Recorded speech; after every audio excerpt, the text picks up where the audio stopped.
नमस्कार, मैं हूं आशीष वर्मा। नो योर कंपनी में आपका स्वागत है। और लास्ट टाइम जब मैं KYC एट ग्राउंड जीरो कर रहा था तब मैं आपको महाराष्ट्र की कल्चरल कैपिटल पुणे के करीब लेके गया था। और आज मैं इस इलाके के टूरिज्म हब, जी हां, महाराष्ट्र की टूरिज्म कैपिटल औरंगाबाद में हूं। इस शहर को सिटी ऑफ गेट्स भी कहा जाता है। दरअसल आखिरी जो मुगल शासक थे औरंगजेब, उन्होंने अपनी राज्य की राजधानी बनाया था औरंगाबाद को, और इस पूरे शहर के चारों तरफ दीवार बनवाई गई थी। दीवार से आवाजाही के लिए इस तरह के 52 दरवाजे बनाए गए थे। लेकिन आज मैं औरंगाबाद को डिस्कस करने के लिए नहीं आया हूं। मैं आया हूं औरंगाबाद की एक लीडिंग कंपनी के बारे में बातचीत करने के लिए। ये जो कंपनी है, ऑप्टिकल फाइबर बनाने के लिए देश की सबसे बड़ी कंपनी है और इनफैक्ट दुनिया की एक लीडिंग कंपनीज में से एक है। जी, मैं बात कर रहा हूं स्टरलाइट टेक्नोलॉजीज की। और आज इस कंपनी के टॉप मैनेजमेंट से आपको रूबरू कराऊंगा। चलिए मेरे साथ।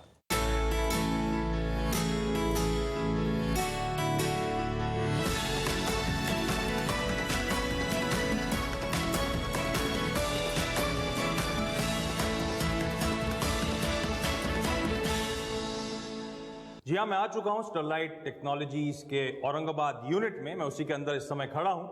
आप सबको पता होगा ये कंपनी वेदांता ग्रुप का एक हिस्सा है और तमाम टेलीकॉम इंडस्ट्री के लिए सॉल्यूशंस मुहैया कराने का काम करती है, ट्रांसमिशन सॉल्यूशंस, और खास तौर पे उसमें ऑप्टिकल फाइबर के तमाम प्रोडक्ट्स ये कंपनी मैन्युफैक्चर करती है। और आज मेरे साथ बातचीत करने के लिए स्टरलाइट टेक्नोलॉजीज के CEO और होल टाइम डायरेक्टर डॉक्टर आनंद अग्रवाल जुड़ रहे हैं। आनंद जी, बहुत बहुत धन्यवाद CNBC आवाज के लिए वक्त निकालने के लिए। ये जो मैं जहां खड़ा हूं, मुझे बताया गया ये आपका रिसर्च सेंटर है, तो जितना ब्रॉडबैंड रिसर्च होता है यहीं से होता है सर? जी हाँ, यही हमारा ब्रॉडबैंड रिसर्च सेंटर है। यहीं पे हम अलग अलग नए नए तरीके के फाइबर बनाते हैं। ये सेंटर हमारे डॉक्टर अब्दुल कलाम जी ने इसका इंट्रोडक्शन किया था। हाँ, मैंने पढ़ रहा था, मैं इनॉग्रेशन उन्होंने इस यूनिट का कर रहा था। अच्छा, मुझे बताया गया था कि रिसर्च सेंटर से शुरुआत इसीलिए क्योंकि प्लांट इस कंपनी का कैमरा कैप्चर नहीं कर सकता है, क्योंकि जो टेक्नोलॉजी है वो पेटेंटेड टेक्नोलॉजी है। हालांकि लकीली मैंने सर को कन्विंस कर लिया है, तो अब अगली जब ब्रेक के बाद लौटेंगे आप, तो मैं इस कंपनी के बेहतरीन मैन्युफैक्चरिंग यूनिट में आपको लेकर जाऊंगा। लेकिन वाकई ऐसा है क्या सर, जो आप करते हैं बाकी उस तरह का कामकाज नहीं करते, इसीलिए कैमरा में कैप्चर नहीं किया जा सकता? जी हाँ, ये जो टेक्नोलॉजी है ये बिल्कुल पैटेंटेड टेक्नोलॉजी है। और जो हम यहाँ कर रहे हैं, जो ऑप्टिकल फाइबर बना रहे हैं, बिल्कुल सिलिकॉन से बना रहे हैं, कोर सिलिकॉन से। पूरी दुनिया में कहीं ऐसा नहीं होता है कि कोर सिलिकॉन का जो माइन से निकालते हैं सिलिकॉन, उसका फाइबर बनाना पूरी दुनिया में कहीं नहीं होता। ये अपनी तरह का एक ही। तो आप कह रहे हैं आपके जितने पीयर्स हैं स्पेस में वो अलग अलग टेक्नोलॉजी यूज करते होंगे, स्टरलाइट जो टेक्नोलॉजी यूज करता है यूनिक है। हम एक रिवर्स इंजीनियरिंग का कंसेप्ट पढ़ते थे, वो यहाँ पे लागू नहीं होता क्या सर? जी नहीं, यहाँ सारी टेक्नोलॉजी हमारी खुद की डेवलप की हुई है, एंड टू एंड, सिलिकॉन से लेके फाइबर तक। और फाइबर के बाद भी जो हम कर रहे हैं नेटवर्क में, तो जो हमारा पूरा पोर्टफोलियो है, पूरा सिलिकॉन टू सॉफ्टवेयर का पोर्टफोलियो बन गया। अच्छा, सर की टीम ने बहुत ब्यूटीफुली यहाँ पर जो पूरा प्रोसेसर से लेआउट कर रखा है। मैं सर से चाहूंगा आपको समझाना, और इसीलिए मैं चाहता हूँ ये समझाना क्योंकि जब मैं आया था यहाँ पे, जब मुझे समझाया गया तो मुझे बहुत आसानी से समझ में आ गया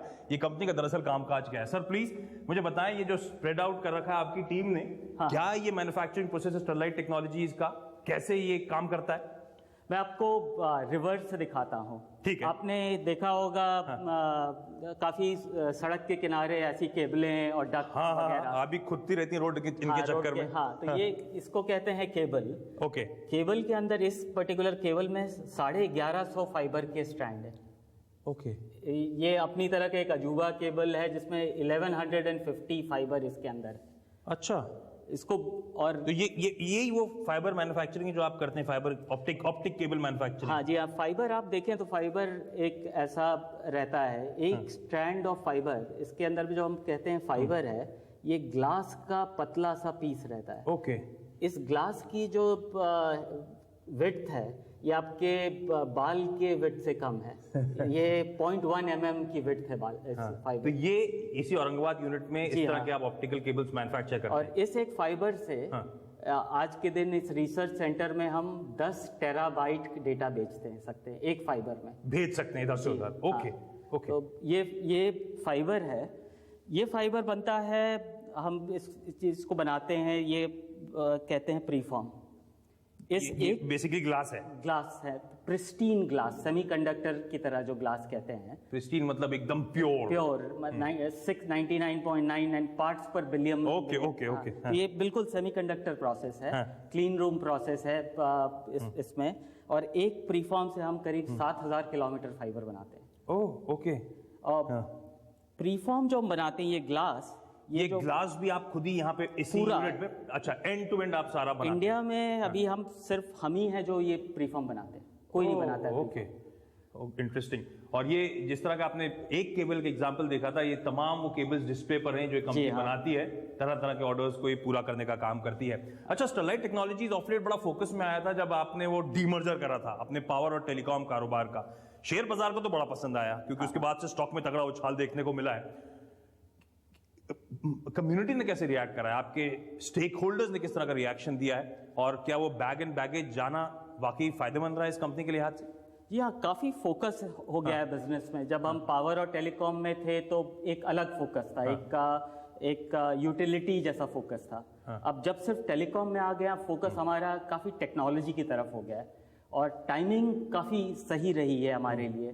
इस समय अगर आप देखेंगे पूरी वर्ल्ड में टेक्नोलॉजी शिफ्ट होती चली जा रही है। अभी नई टेक्नोलॉजी क्लाउड कंप्यूटिंग की जा रही है, ऑगमेंटेड रियलिटी की तरफ जा रही है, वर्चुअल रियलिटी की जा रही है, आर्टिफिशियल इंटेलिजेंस हो रहा है, ड्राइवरलेस कार्स हो रहा है। अब सब टेक्नोलॉजी के पीछे देखिए तो क्या है, इसमें हाइपर कनेक्टिविटी है। ट्रू। मैं एक्चुअली वो पूरा डिमांड एनवायरनमेंट पे आपसे बातचीत करूंगा, और ये जो बेहतरीन प्रोसेस आपने देखा है, हालांकि काफी कुछ इसको शोकेस करना मुश्किल है क्योंकि बहुत नॉइजी होता है, और जैसे सर ने कहा पेटेंटेड टेक्नोलॉजी है, लेकिन जो कुछ मैं कैप्चर कर सकता हूं वो सब आगे सर के साथ इस टेक्नोलॉजी के बारे में, इस प्रोसेस के बारे में बातचीत करेंगे जब इस कंपनी के हम रिसर्च सेंटर से मैन्युफैक्चरिंग यूनिट की तरफ जाएंगे। अच्छा सर, ये कंपनी ना सिर्फ प्रोडक्ट्स मैन्युफैक्चरिंग का काम करती है, मैं पढ़ रहा था अब तो तमाम सेवाएं ऑफर करने लगी है, तमाम सॉफ्टवेयर भी ऑफर करने लगी है। एलीट कोर का आपने 2015 में एक्विजिशन करा था, तो बेसिक आइडिया वही था कि एक पूरी इंटीग्रेटेड ऑफरिंग लाने का। जी हाँ, जी हाँ। अभी देखिए तो हम ये स्टार्ट करते हैं इससे, सिलिकॉन, ये बिल्कुल पत्थर की तरह है। ये इसी सिलिकॉन से सेमीकंडक्टर बनते हैं, इसी सिलिकॉन से अभी सोलर पैनल बनते हैं। ओके। और यही सिलिकॉन से हम फाइबर बना रहे हैं। ये पूरी दुनिया में सिर्फ हम ही हैं जो सिलिकॉन से फाइबर बनाते हैं। ओके। और अब फाइबर को आगे ले जाके हम पूरा नेटवर्क बना रहे हैं। अब हम अपनी देश के आर्मी के लिए हम नेटवर्क बना रहे हैं कश्मीर में, हम स्मार्ट सिटी बना रहे हैं गांधीनगर में, जयपुर में, काकीनाडा में।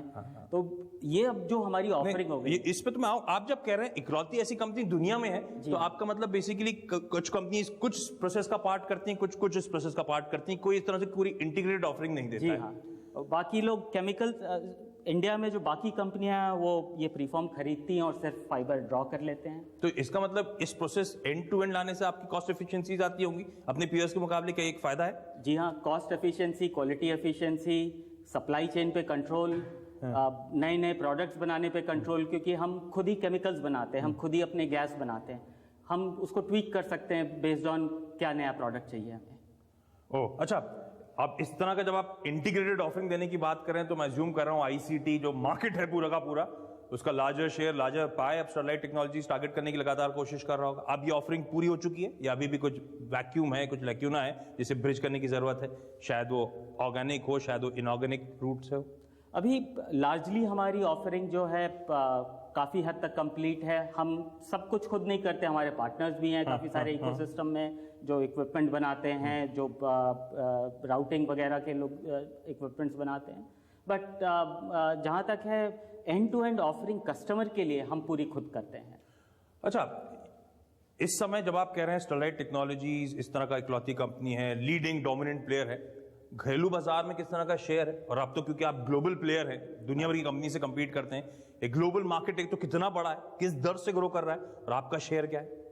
ग्लोबल मार्केट अभी जो ऑप्टिकल फाइबर का है वो काफ़ी हद से ग्रो कर रहा है। पिछले करीब 14-15 सालों से 13-14% की ग्रोथ है उसमें। घरेलू बाजार में, जहाँ तक घरेलू बाजार अभी काफ़ी छोटा है, उसमें हमारे 50% से ज़्यादा मार्केट शेयर है।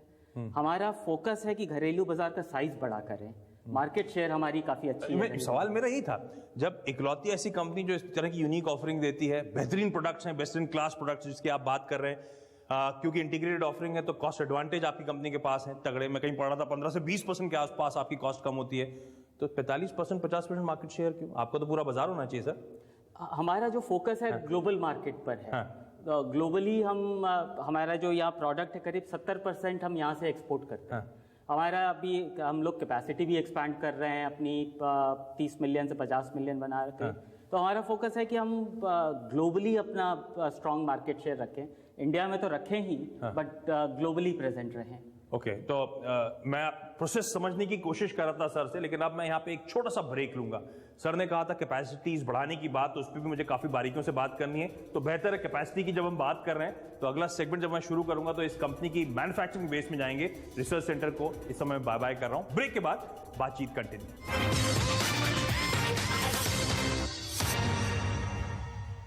ब्रेक के बाद आपका स्वागत है, और जैसे मैंने प्रॉमिस किया था आपको, मैं अब स्टरलाइट टेक्नोलॉजीज के मैन्युफैक्चरिंग यूनिट के अंदर हूं।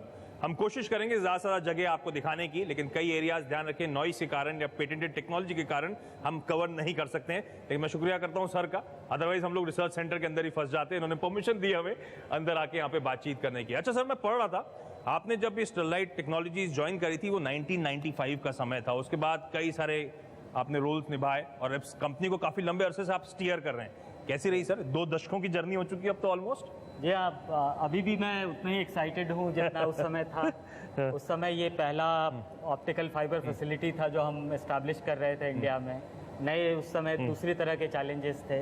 अभी काफ़ी नए एक्साइटिंग जर्नी की तरफ हम लोग जा रहे हैं। जो अब जो जर्नी है इसमें हम कह रहे हैं कि देश को कैसे बनाने में हम अपना योगदान रखें, और टेक्नोलॉजी का जो योगदान है देश बनाने में, उस पर हम काफ़ी फोकस करें। अच्छा, आप लास्ट एनुअल रिपोर्ट FY16 की कहती थी 22 मिलियन फाइबर किलोमीटर्स की आपकी कैपेसिटी है। अभी आप मुझे बता रहे थे 30 मिलियन तक आप पहुंच गए। इवेंचुअल गोल है शायद 50 मिलियन तक पहुंचना FY19 तक। ऑन स्केड्यूल है ये सर?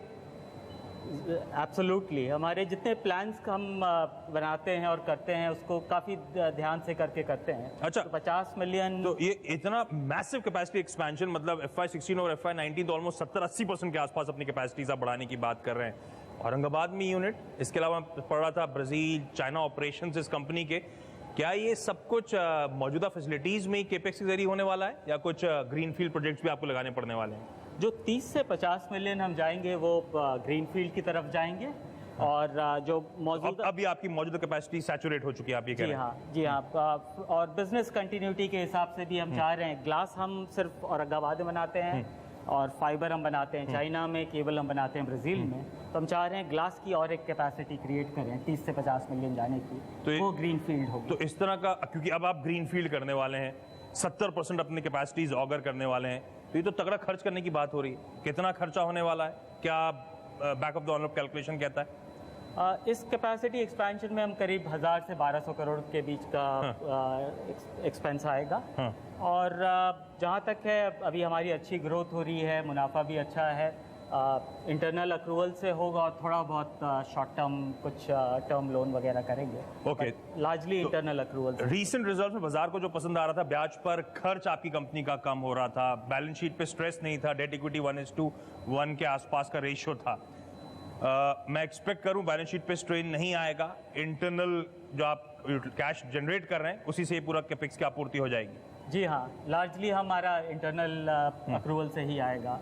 और 1:1 का जो हमने रेशियो रखा है उस पर काफ़ी फोकस है कि उसको नहीं ब्रीच। अच्छा, हमने शुरुआत में जब प्रोसेस समझा था तो ग्लास से आपने शुरू करा था। ये वही ग्लास है जो अब बन के आया हुआ है, इसी के आगे आप ऑप्टिकल फाइबर्स बनाएंगे? जी हाँ, ये जो ग्लास है इसे हम प्रीफॉर्म कहते हैं। और एक प्रीफॉर्म से ऐसे 7000 किलोमीटर फाइबर बनता है। ओह, तो जब हम कहते हैं 28 मिलियन फाइबर किलोमीटर्स, यानी कि वो फाइबर का स्ट्रैंड 28 मिलियन किलोमीटर्स लंबा होता है? जी हाँ, जी हाँ। तो इस तरह की कैपेसिटी एक्सपेंशंस, डिमांड एनवायरनमेंट कैसा शेप अप हो रहा है सर? क्या वाकई इस तरह की डिमांड है, इस तरह का खपत है फाइबर की, ऑप्टिकल फाइबर्स की? जी हाँ, ऑप्टिकल फाइबर जो है आप समझ लीजिए कि अभी जो ऑप्टिकल फाइबर है कहीं पहुंची ही नहीं है इंडिया में। ऑप्टिकल फाइबर को पहुंचना है सारे जो टेलीकॉम टावर्स हैं उनको कनेक्ट करने में, फिर टेलीकॉम टावर से घरों तक जानी है ऑप्टिकल फाइबर, हर ऑफिस तक जानी है ऑप्टिकल फाइबर। इसको आप वैसे समझ लीजिए जिस तरह बिजली के तार हमको इलेक्ट्रिसिटी लेके आते हैं, ऑप्टिकल फाइबर डेटा लेकर आएगा। तो मिलियंस ऑफ किलोमीटर की रिक्वायरमेंट है। एक सिर्फ आपको मैं डेटा पॉइंट देता हूँ, चाइना एक साल में 250 मिलियन किलोमीटर फाइबर कंज्यूम करता है हर साल। ओके। और इंडिया आज के दिन में 17-18 मिलियन कर रहा है। अच्छा, डोमेस्टिक में कह रहा था बड़ी तगड़ी अपॉर्चुनिटी नजर आती है। हम लोग बार बार डिजिटल की बात करते हैं जब स्टरलाइट टेक्नोलॉजीज का नाम आता है। मुझे समझाइए डिजिटल का मतलब क्या है और स्टरलाइट टेक्नोलॉजीज के लिए कितना बड़ा एड्रेसेबल मार्केट खुलता है या आपके लिए कैसा बाजार खुलता है जब हम डिजिटल इंडिया की बात करते हैं? डिजिटल इंडिया यही है कि हर नागरिक जो इंडिया में उसको डेटा और इंटरनेट का एक्सेस हो। मेन यही पिलर है।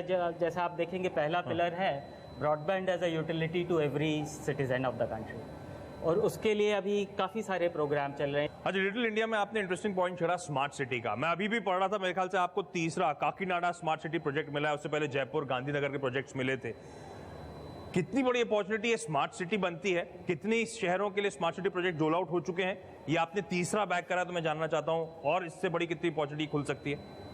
ये अभी आपने जो देखा होगा 3 लिस्ट आई है स्मार्ट सिटी की, 100 स्मार्ट सिटी आइडेंटिफाई, उसमें 3 आपने बैक करी। 3 हमने जो बैक किए हैं, अभी तक सिर्फ 7 या 8 की अपॉर्चुनिटी खुली है ऑर्डर्स की, उनमें 3 हमने बैक की हैं। और जहाँ तक स्मार्ट सिटी है, पूरा 100 सिटी के लिए 1 लाख करोड़ की खपत होगी।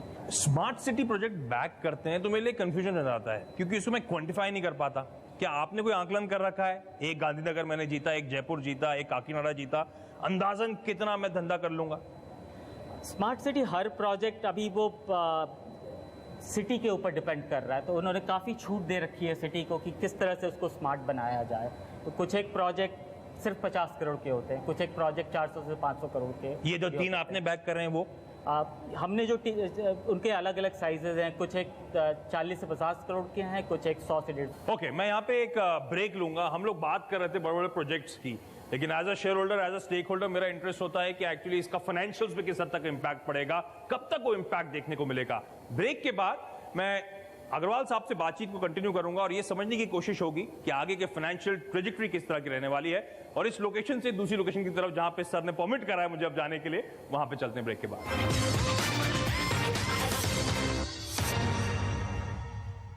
ब्रेक के बाद आपका स्वागत है और अब मैं इस कंपनी के क्वालिटी कंट्रोल सेक्शन में खड़ा हूं। बीच का प्रोसेस जैसे मैंने कहा था हमें एलिमिनेट करना पड़ा, लेकिन सर ब्रेक से पहले जाते जाते आप कह रहे थे कि बाजार अच्छा है। इसका मतलब क्या हुआ? क्योंकि सीक्वेंशली यानी कि क्वार्टर ऑन क्वार्टर में देख रहा था आपकी ऑर्डर बुक एक्चुअली स्वेल करती हुई नजर आ रही है। तो मौजूदा स्थिति क्या है और एक्सपेक्ट करूं यहां से ऑर्डर बुक ट्रैक्शन मोमेंटम और सिग्निफिकेंटली गेन करेगा?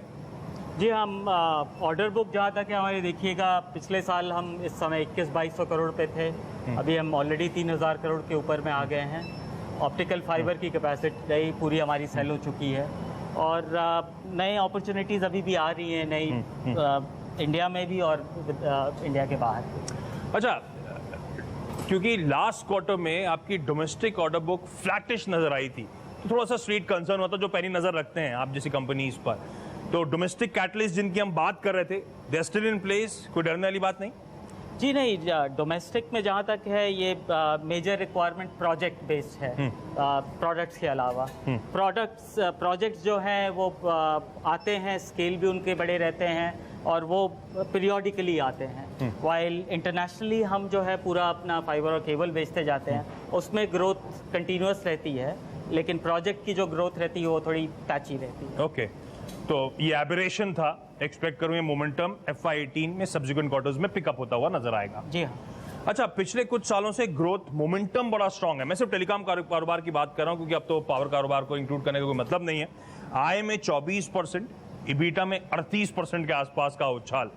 एक्सपेक्ट करूं जब आप कह रहे हैं बाजार अच्छा है तो ये मोमेंटम यहां से और तूल पकड़ता हुआ नजर आएगा, या फिर पुराना रन रेट जो था एटलीस्ट 5 सालों का, as a stakeholder, as a shareholder expect करूं कि मोमेंटम आगे भी कंटिन्यू रहने वाला है? ये हमारी यही पूरी फोकस है कि जो मोमेंटम हमने पिछले 5 सालों में दिया है, जो आपने बताया 24% रेवेन्यू का, 38% एबिटा का, वो एटलीस्ट हम मेंटेन करें। और क्योंकि हमारा पोर्टफोलियो भी अब बड़ा होता जा रहा है टेलीकॉम बिजनेस में, हमने सॉफ्टवेयर भी ऐड किया है, हम सर्विसेज भी कर रहे हैं, तो डेफिनेटली यही हमारा फोकस रहेगा कि हम क्योंकि आपने बात करी अलग अलग सर्विसेज, इंटीग्रेटेड सॉल्यूशंस मुहैया कराने की बात करी।